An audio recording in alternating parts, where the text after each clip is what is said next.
Melalui proses makan dan dimakan akan terjadi yang namanya perpindahan energi. Bagaimana sih perpindahan energi dari satu makhluk hidup ke makhluk hidup yang lainnya? Mau tahu? Bahas bareng Mega Bimbel yuk bersama Kak Mega. Hari ini kita akan membahas IPAS kelas 5 bab 2 harmoni dalam ekosistem untuk topik B transfer energi antar makhluk hidup. Nah, jadi adik-adik, transfer energi itu bisa kita artikan, kata transfer ini artinya adalah perpindahan.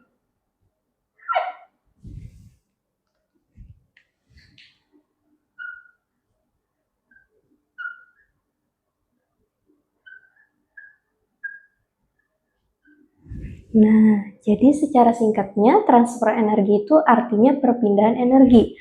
Nah, kalau secara panjangnya pengertiannya adalah proses berpindahnya energi dari satu makhluk hidup ke makhluk hidup yang lainnya. Nah, di sini kakak punya gambar supaya kalian bisa memahami bagaimana proses transfer energi antar makhluk hidup. Nah, di sini itu sumber energi utama itu ada di matahari. Matahari tentunya menghasilkan energi yang dimanfaatkan oleh tumbuhan. Nah, di sini kakak kasih tanda panah. Artinya energi matahari ini akan berpindah ke tumbuhan. Kenapa jadi berpindah? Karena tumbuhan itu memerlukan cahaya matahari atau energi matahari untuk melakukan proses fotosintesis. Kemudian tumbuhan itu energinya akan berpindah ke belalang. Maksudnya di sini kenapa demikian? Karena belalang itu mengambil energi dari tumbuhan. Nah, kemudian energi dari belalang itu akan berpindah ke burung.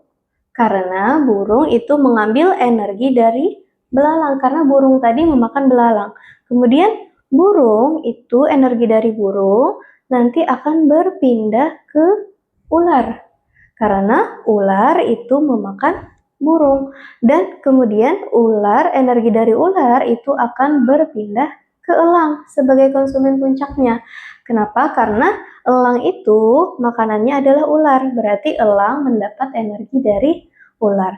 Nah, kemudian elang setelah mati itu sisa-sisa dari tubuhnya yang mati itu akan memberi energi untuk dimakan para pengurai, yaitu para jamur, cacing ataupun bakteri, sehingga kakak kasih panah ke arah pengurai sini. Nah, semua makhluk hidup itu kan adik-adik bisa mati, berarti ular pun kalau misalnya dia mati, maka itu juga akan memberi energi ke pengurai untuk diurai. Nah, kemudian burung juga demikian. Nah, dan belalang juga. Tumbuhan pun kalau sudah mati juga akan memberi energi untuk dimakan oleh para pengurai. Nah, ini merupakan proses perpindahan energi. Jadi proses perpindahan energi itu terus-menerus dari satu makhluk hidup ke makhluk hidup lainnya hingga kembali lagi ke tumbuhan dalam bentuk humus tanah. Nah, ini kakak kasih tanah. Nah, kemudian kita akan lanjut ke materi masih menyangkut tentang transfer energi, itu adalah piramida makanan atau bisa kita sebut sebagai piramida energi. Nah, piramida ini merupakan piramida yang menggambarkan jumlah produsen hingga konsumen tertinggi dalam suatu ekosistem. Nah, di sini kakak punya gambar piramida makanan. Nah, di sini yang paling bawah itu ada tumbuhan karena dia berperannya sebagai produsen.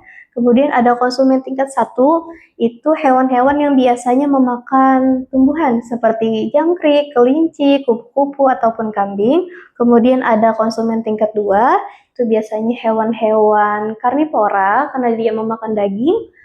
Contohnya adalah ular ataupun musang. Kemudian ada konsumen tingkat 3 atau konsumen puncak, itu yaitu adalah elang di sini. Nah, adik-adik, yang kakak gambar ini adalah bentuk piramida makanan yang ideal. Kenapa demikian? Karena piramida makanan yang ideal itu menunjukkan ekosistem yang seimbang. Nah, bagaimana sih syaratnya piramida makanan itu bisa dikatakan sebagai piramida makanan ideal?